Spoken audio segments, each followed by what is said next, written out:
Hello and Assalamu alaikum everyone. This is Abdul Basit. I hope that you all are fine, you all are doing great. Today I am going to read the lines 643 to 670 of Paradise Lost, Book 1.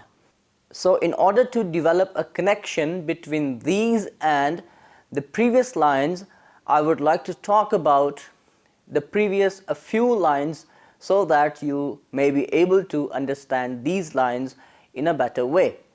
So in the previous lines we see that Satan has started talking, he has started addressing his legions, and we are reading his speech actually.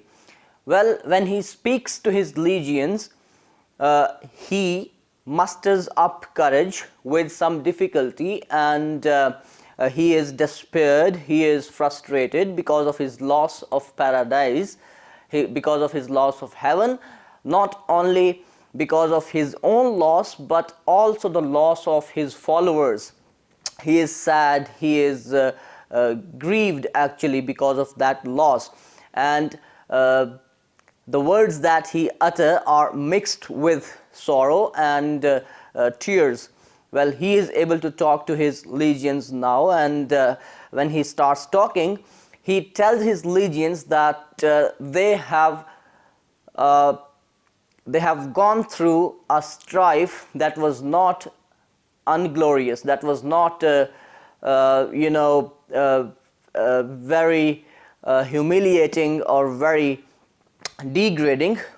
Well, he praises their performance in that strife, in that conflict, in that fight against God. And again, he also feels sorry for the result of that strife. And the result, as you know, that is not a very good result. They are in hell, and Satan is of the view that their present state is not describable. It is beyond any description. He is of the view that it's not possible to utter the frustration. It is not possible to utter the feelings that he has now.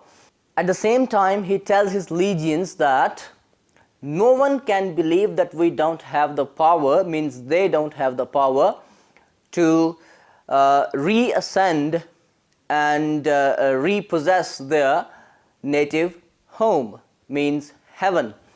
And he also tells them that their counsel must not differ and they must not avoid danger. If they avoid danger, if their counsels differ, they will lose their hope. So he encourages them to be united. He encourages them to have a unanimous belief, or unanimous they need to make a unanimous decision in order to repossess their home, that is, according to Satan, heaven. Okay, so this is what that was going on in the previous lines. So we are reading actually the the speech of Satan. Let's see what he says. Henceforth his might we know and know our own. Well, Satan says that henceforth means hereafter, from this time forward, means from this particular time, his might we know. Well, we know the power of God, what kind of power he has, and know our own, and we also know the power that we have. Okay, he says that we know the power of God as well as we know the power of ourselves, so as not either to provoke or dread new war provoked. Okay, so we don't need to provoke war, we don't need to be afraid of a new war being provoked. Our better part remains to work in close design. Okay, well, he says that we don't need to provoke war, we don't need to dread new war provoked, but at this time, at this particular time, our better part remains to work in close design. Our better part, our better job is to work in a secret or hidden conspiracy. We need to conspire. We need to work in close design. That means that we need to plot against God by fraud or guile. Okay, it means that Satan is ready to work in close design by fraud or guile. Guile also means deceit, means deception, the use of clever and dishonest behavior to trick someone. Okay, so Satan wants to work in close design by fraud or guile. What force effected not, that he no less at length from us may find. Who overcomes by force hath overcome but half his foe. Well, Satan says that God must not know what force effected not. Okay, well, what force did not work, what force did not make us win this war, that he no less at length from us may find, that God must not find this thing, this secret from us, that what was the reason of our loss, what was the reason, what was the force that could not work. Who overcomes by force hath overcome but half his foe, means God has overcome us, but he has not overcome us completely. He hath overcome but half his foe. Foe means enemy. So in these lines, Satan says that from now on we know the power of God. We know the power that we have, and we don't need to provoke war. We don't need to fear the new war provoked. What we need to do is to work in close design, means to work in with conspiracy, either by fraud or guile. Okay, and he also says that God must not know the reason of the defeat. What force did not work, what force affected not in their loss, God must not know that. Space may produce new worlds, whereof so rife there went a fame in heaven, that he ere long intended to create, and therein plant a generation, whom his choice regard should favor equal to the sons of heaven. Okay, he says that space may produce new worlds. Well, there is heaven and hell, and other than heaven and hell there can be new worlds like earth. Okay, space may produce new worlds, whereof so rife there went a fame. Rife means widespread. Okay, something that is very popular somewhere. There went a fame. Fame here means rumor. Okay, well, there is a rumor in heaven that he ere long intended to create and therein plant a generation. Well, God had an intention, God has an intention to create a new generation, and therein plant a generation whom his choice regard should favor equal to the sons of heaven. And that generation would be considered equal to the sons of heaven, means Satan here is talking about the angels and himself actually. Well, he considers that he is the son of heaven and heaven is his home, and God has an intention to create a new generation that will be equal to the sons of heaven. Okay, well, he is talking about that particular intention of God. Well, he is referring to the generation of mankind. Thither, if but to pry, thither means there, if but to pry, pry means spy, shall be perhaps our first eruption. This will be our first act, first eruption. Eruption means act.